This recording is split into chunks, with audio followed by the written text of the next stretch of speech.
எல்லாருக்கும் வணக்கம். Welcome to ருசியோ ருசி. இன்றைக்கி நம்ம ருசியோ ருசி சேனலில் பார்க்க போகிறது பிறக்க போகிற தை முதல் நாள் நமக்கு திங்கக்கிழமையோடு சேர்ந்து வருது. அது மட்டும் இல்லாமல் திதிகளில் பஞ்சமி திதியும் சேர்ந்து வருது. இப்படி இந்த அற்புதமான நன்னாளின் பொழுது நம்ம காலை நேரத்தில் பொங்கல் வைப்பதற்கு முன்னாடி சரியாக இந்த பிரம்ம முகூர்த்த நேரத்தில் எந்த மாதிரியான விஷயங்கள் அனைத்துமே கடைபிடிக்கக்கூடிய பட்சத்தில் நமக்கு ஏற்பட்டிருக்கக்கூடிய தோஷங்கள், பாவங்கள், திருஷ்டிகள் அனைத்துமே விலகி செல்வ வளர்ச்சியானது ஏற்படும் அப்படிங்கிறதுக்குண்டான அனைத்து விதமான தகவல்களை பற்றி தான் நம்ம இன்னைக்கு இந்த பதிவின் மூலிமா தெரிஞ்சுக்க போகிறோம். வீடியோவை எங்கேயுமே ஸ்கிப் பண்ணாமல் பாருங்கள். அப்போ தான் எந்த ஒரு சின்ன தகவலையுமே நீங்கள் மிஸ் பண்ணாமல் தெரிஞ்சுக்க முடியும். இப்போ நம்ம ஸ்டார்ட் பண்ணிடலாம். சாதாரணமாகவே பொங்கல் திருநாள் அப்படின்னு சொல்லி எடுத்துக்கிட்டாலே எல்லாருடைய மனதிலையுமே ஒரு விதமான சந்தோஷமானது தொற்றிக்கொள்ளும். பொங்கல் எப்படி நமக்கு நல்ல அழகாக பொங்கி வருதோ அதே மாதிரி நம்ம வாழ்க்கையில் இருக்கக்கூடிய கஷ்டங்கள் அனைத்துமே விலகி நல்ல ஒரு அசுர வளர்ச்சியானது ஏற்படணும் அப்படின்னு சொல்லும் பொழுது இந்த தை மாதத்தினுடைய முதல் நாள் நம்ம சரிவர வரவேற்று அதற்கேற்றாற்போல் செயல்பட்டோம் அப்படின்னு சொன்னால் மட்டும்தான் மிகுதியான பலன்களானது கிடைக்கப்பெறும். அப்படி அந்த விதத்தில் நம்ம தை முதல் நாளின் பொழுது வரக்கூடிய பிரம்ம முகூர்த்த நேரத்தில் எந்த மாதிரியான விஷயங்கள் அனைத்துமே செய்யணும் அப்படிங்கிறத வரிசைப்படுத்தி பார்த்துக்கலாம். முதல் முக்கியமான விஷயம், காலை நேரத்தில் நம்ம கண் விழிக்கக்கூடிய சமயத்திலே ஒரு சில முக்கியமான மங்கள பொருட்களில் கண் விழிப்பது அப்படிங்கிறது நமக்கு சகலவிதமான ஐஸ்வர்யங்களையும் பெற்றுத்தரும். பொதுவாக நம்ம காலை நேரத்தில் கண் விழிக்கும் பொழுது உள்ளங்கையை தரிசித்தோம் அப்படின்னு சொன்னாலே உள்ளங்கையில் குடிக்கொண்டிருக்கக்கூடிய மகாலட்சுமி தாயார் நமக்கு அனைத்து விதமான செல்வ வளங்களையும் அருள்வாங்க அப்படின்னு சொல்லப்படுது. அதே சமயத்தில் அந்த நாளானது நமக்கு நல்ல ஒரு உழைப்பையும் உந்துதலையும் தரக்கூடிய நாளாக அமைவதாக சொல்லப்பட்டிருக்கு. அதனால காலை நேரத்தில் நீங்கள் கைகளில் உள்ளங்கைகளில் கண் விழிப்பது அப்படிங்கிறத செய்துக்கலாம். இதை தவிர்த்து உள்ளங்கையை பார்த்ததுக்கு அப்புறமா ஒரு சில முக்கியமான பொருட்களை பார்ப்பது அப்படிங்கிறத செய்துக்கோங்க. அது என்ன மாதிரியான பொருட்கள் அப்படின்னு சொல்லி கேட்டிங்கன்னா, நீங்கள் தூங்கக்கூடிய சமயத்திலே உங்களுடைய பக்கத்தில், நீங்கள் தூங்கக்கூடிய இடத்துக்கு பக்கத்திலேயே ஏதாவது ஒரு வெள்ளி சம்மந்தப்பட்ட பொருளை வச்சுட்டு காலை நேரத்தில் நீங்கள் கண் விழித்த உடனேயே உங்களுடைய உள்ளங்கையை பார்த்துட்டு அதுக்கப்புறமா அந்த பொருளை பார்ப்பது அப்படிங்கிறது செய்யணும். வெள்ளி அப்படிங்கிறது சுக்கிர பகவானுக்கு உகந்த பொருள். அதே சமயத்தில் வெள்ளி சம்மந்தப்பட்ட பொருட்களில் மகாலட்சுமி தாயார் உறைந்திருப்பதாகவும் ஒரு ஐதீகம் இருக்குது. இப்படி நமக்கு சுகபோகமான வாழ்வை அருளக்கூடிய சுக்கிர பகவானுடைய அருளானது நமக்கு பரிபூர்ணமாக கிடைக்கணும், நமக்கு வாழ்க்கை முழுவதுமே நல்ல ஒரு சுகபோகமானது அமையணும் அப்படின்னு சொல்லும் பொழுது இந்த தை திருநாள் முதல் நாள் அன்னைக்கு நீங்கள் காலை நேரத்தில் கண் விழிக்கக்கூடிய சமயத்தில் இந்த வெள்ளி சம்மந்தப்பட்ட பொருளை பார்ப்பது அப்படிங்கிறத செய்யணும். வெள்ளி கிண்ணமாக இருக்கலாம், வெள்ளி நாணயமாக இருக்கலாம், வெள்ளி சொம்பாக இருக்கலாம், எது உங்கள்கிட்ட இருக்கோ அதை நீங்கள் பார்ப்பது அப்படிங்கிறத செய்துக்கோங்க. இப்படி நம்ம செய்ததுக்கு அப்புறமா காலை நேரத்தில் எழுந்து நம்மளுடைய கடமைகள், காலை கடமைகள் அனைத்துமே முடிச்சதுக்கு அப்புறமா அடுத்தபடியாக நம்ம ஒரு சில விஷயங்கள் செய்யணும். அது என்ன அப்படின்னு சொல்லி கேட்டிங்கன்னா, வீட்டோட வாசலில் அழகாக வண்ண கோலங்கள் போடுவது அப்படிங்கிறத செய்துக்கலாம். நீங்கள் தெருவில் நீங்கள் அழகான வண்ண கோலத்தை இரவே போட்டு வச்சிட்டிங்க அப்படின்னு சொன்னால் கூட நிலைவாசல் பகுதியை நீங்கள் முழுவதுமே சுத்தப்படுத்திட்டு அதுக்கப்புறமா சின்னதாக ஒரு கோலத்தை நிலைவாசல் பகுதியை ஒட்டி போட்டதுக்கு அப்புறமா நிலைவாசலுக்கு மஞ்சள் குங்குமத்தால் பொட்டிடுவது அப்படிங்கிறத செய்யணும். கூடுமான வரைக்குமே பசுஞ்சாணம் தெளித்து கோலம் போடுவது அப்படிங்கிறது ரொம்ப ரொம்ப விசேஷம். அடுக்குமாடி குடியிருப்புகளில் இருக்கிறீங்க, இல்லை பசுஞ்சாணம் கிடைக்கவே இல்லை அப்படின்னு சொல்லும் பொழுது மஞ்சள் கலந்த நீரை கொண்டு நீங்கள் தெளிச்சிட்டு அதுக்கப்புறமா சின்னதாக ஒரு கோலத்தையாவது நீங்கள் காலை நேரத்தில் போடுவது அப்படிங்கிறத செய்யணும். பசுஞ்சாணம், மஞ்சள் கலந்த நீர், இது அனைத்துமே மகாலட்சுமி தாயாரை வரவழைப்பதற்குண்டான ஒரு அற்புதமான செயல் அப்படிங்கிற காரணத்தால் இந்த மாதிரியான விஷயத்தை நீங்கள் காலை நேரத்தில் கண்டிப்பாக செய்யணும். இதை பெண்கள் குளிச்சு முடிச்சதுக்கு அப்புறமா தான் செய்யணும். நல்லா ஞாபகம் வச்சுக்கோங்க. அடுத்தபடியாக மூன்றாவது முக்கியமான விஷயம் என்ன அப்படின்னு சொல்லி கேட்டிங்கன்னா, நம்ம வீட்டோட பூஜை அறையில், அதுவும் காலை நேரம் அப்படின்னு சொல்லும் பொழுது அந்த பிரம்ம முகூர்த்த நேரத்தில் வீட்டோட பூஜை அறையில் விளக்கேற்றி வழிபாடு மேற்கொண்டோம் அப்படின்னு சொன்னால் கண்டிப்பாக நம்ம வேண்டிய வேண்டுதல் அனைத்துமே நிறைவேறுவதற்குண்டான வாய்ப்பு ஏற்படும்.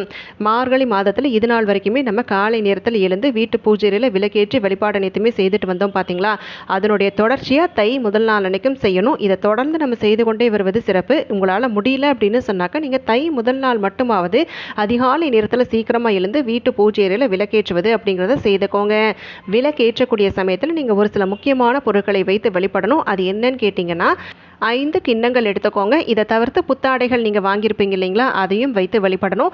5 கிண்ணங்களில் எந்த மாதிரியான பொருட்கள் சேர்க்கணும் அப்படின்னு சொல்லி கேட்டிங்கன்னா, இந்த பொங்கலுக்காக நம்ம மஞ்சள் கிழங்கு வாங்கியிருப்போம் பார்த்தீங்களா, அப்படி அந்த மங்களத்தின் அடையாளமாக கருதப்படக்கூடிய மஞ்சள் கிழங்கை நீங்கள் வைத்து வழிபடணும். அது அந்த செடியோடு இருக்குது அப்படின்னு சொன்னாக்கா நீங்கள் அப்படியே சுருட்டி கிண்ணத்தில் வைப்பது அப்படிங்கிறத செய்திடணும். அடுத்ததாக இரண்டாவது பொருள் பச்சரிசி. நீங்கள் அன்றைய நாள் காலை நேரத்தில் பச்சரிசி வாங்குவது ரொம்ப ரொம்ப சிறப்பு. பிரம்ம முகூர்த்த நேரத்தில் நமக்கு கடைகள் பெரும்பாலும் திறந்திருக்காது அப்படிங்கிறதால நீங்கள் முந்தைய நாள் வாங்கி வைத்த பச்சரிசி இருக்குது, இல்லை பொங்கலுக்காக வாங்கி வைத்த பச்சரிசி இருக்குது அப்படின்னு சொன்னாக்க அதை நம்ம கண்டிப்பாக இந்த கிண்ணத்தில் போட்டு வைப்பது அப்படிங்கிறத செய்யணும். அடுத்ததாக மூன்றாவது பொருள் பருப்பு வகைகளில் நம்ம பொங்கலுக்கு பயன்படுத்தக்கூடிய பாசி பருப்பு இருக்குது அப்படின்னாக்கா நீங்கள் அதை பாசிப்பருப்பை கொஞ்சமாக இந்த கிண்ணத்தில் போடுவது அப்படிங்கிறத செய்யணும். நான்காவது கிண்ணத்தில் நம்ம சேர்க்க வேண்டிய பொருள் வெல்லம். ஐந்தாவது கிண்ணத்தில் நம்ம எந்த மாதிரியான ஒரு பொருள் வைக்க போகிறோம் அப்படின்னு சொல்லி கேட்டிங்கன்னா பனவரம் அனைத்தையுமே கொட்டித்தரக்கூடிய பச்சை கற்பூரம். புதிதாக வாங்கிய டப்பா இருக்குது அப்படின்னு சொன்னாக்க நீங்கள் வாங்கி வச்சுக்கோங்க. அதே மாதிரி அன்றைய நாள் பச்சை கற்பூரம் வாங்குவது அப்படிங்கிறது ரொம்ப ரொம்ப சிறப்பு. ஒருவருடைய வாழ்க்கையில் சுகபோகங்கள் அனைத்துமே நிறையணும் அப்படின்னு சொல்லும் பொழுது இந்த சோமவார பஞ்சமி மற்றும் பூரட்டாதினுடைய கூட்டணியோடு வரக்கூடிய தை முதல் நாள் நம்ம வீடுகளில் எந்த மாதிரியான விசேஷங்கள் அனைத்துமே செய்யணும், ஜாக்பாட் அடிக்கக்கூடிய யோகம் ஏற்படணும் அப்படின்னு சொன்னால் கண்டிப்பாக பின்பற்ற வேண்டியவை என்ன அப்படிங்கிறதுக்குண்டான முழு விளக்கப்பதிவு நம்ம சேனலில் கொடுத்துருக்கிறேன். இது வரைக்கும் அந்த பதிவை பார்க்காதவங்க அதனுடைய லிங்க்கை நான் இந்த வீடியோவோட டிஸ்கிரிப்ஷன் அட்டாச் பண்ணுறேன். கண்டிப்பாக பார்த்து பயன்பெறுங்க. ஏன்னா இந்த தை திருநாள் அப்படிங்கிறது கண்டிப்பாக நமக்கு செல்வ வளங்கள் அனைத்துமே பெருகக்கூடிய நாள். அதே சமயத்தில் நமக்கு ஞாயிற்றுக்கிழமையோடு வருது அப்படிங்கிறது இந்த சூரிய பொங்கலுக்கே உண்டான ஒரு மகத்தான சிறப்பு அப்படிங்கிறதால இந்த நாளை நீங்கள் தவறவிட வேண்டாம். இப்படி இந்த கிண்ணங்கள் 5லையுமே நான் சொன்ன பொருட்கள் அனைத்தையுமே வச்சுட்டு புத்தாடைகள் அனைத்தையுமே வைத்து நீங்கள் விளக்கேற்றி வழிபடுவது அப்படிங்கிறத செய்யணும். இப்படி நம்ம செய்ததுக்கு அப்புறமா அடுத்தபடியாக அந்த புத்தாடைகளை இந்த காலை நேரமான பிரம்ம முகூர்த்தம் முடியறதுக்குள்ளாகவே வீட்டில் இருக்கக்கூடிய அனைவருமே குளிச்சு முடிச்சு அணிவது அப்படிங்கிறத செய்யணும். இப்படி நம்ம செய்துட்டு அடுத்தபடியாக இந்த பிரம்ம முகூர்த்த நேரம் முடிவதற்குள்ளாகவே, அதாவது நீங்கள் புத்தாடைகள் எல்லாமே உடுத்தியாச்சு, அதுக்கு அடுத்தபடியாக நீங்கள் சூரிய பொங்கல் வைப்பதற்காக வீட்டு வாசல் அனைத்தையுமே அலங்காரப்படுத்துவீங்க பார்த்தீங்களா? அப்படி நீங்கள் அலங்காரப்படுத்தி நீங்கள் வீட்டு வாசலில் பொங்கல் வைக்கலாம் அப்படிங்கிறதுக்கு உண்டான வேலைகள் அனைத்தையுமே செய்துட்டு நிறைவாக நீங்கள் என்ன செய்யணும்னு கேட்டிங்கன்னா அந்த பொங்கல் வைப்பதற்கு முன்னாடி ஒரே ஒரு துண்டு வெல்லத்தை நீங்கள் வைத்து வழிபாடு செய்த பொருட்களை வைத்தே பொங்கல் வைக்கலாம். அந்த வழிபாடு செய்த ஒரு துண்டு வெல்லத்தை மட்டும் எடுத்துக்கிட்டு அதை நீங்கள் பொங்கல் வைப்பதற்கு முன்னாடி அந்த பிரம்ம முகூர்த்த நேரம் முடிவதற்குள்ளாக சூரியன் உதிப்பதற்கு முன்னாடியே நம்ம என்ன செய்யணும்னு கேட்டிங்கன்னா அந்த ஒரு துண்டு வெல்லத்தை எறும்புகளுக்கு உணவாக வழங்குவது அப்படிங்கிறத செய்யணும்.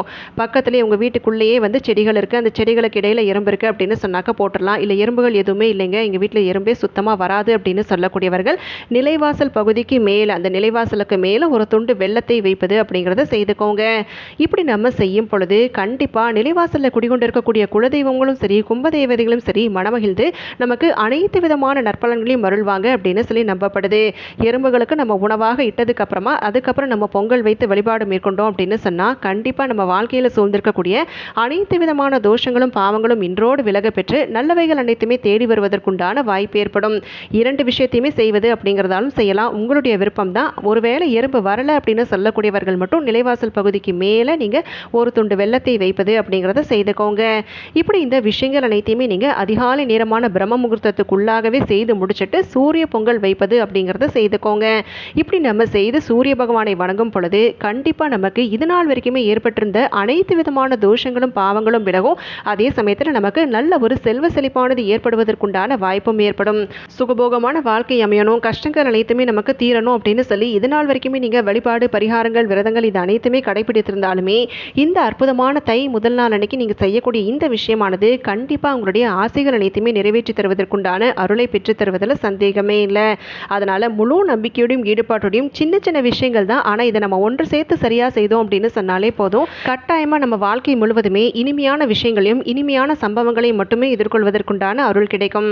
இப்போ நம்ம இந்த பதிவின் மூலயமா தை திருநாள் முதல் நாள் அன்னைக்கு நம்ம அதிகாலை நேரமான பிரம்ம முகூர்த்தத்தில் எந்த மாதிரியான விஷயங்கள் அனைத்துமே கடைபிடிக்கணும், எந்த குறிப்பிட்ட செயல்களை செய்யும் பொழுது நமக்கு நல்ல ஒரு கோடீஸ்வர யோகமானது அமையும் அப்படிங்கிறதுக்குண்டான அனைத்து விதமான தகவல்கள் எல்லாமே தெரிஞ்சுக்கிட்டோம்.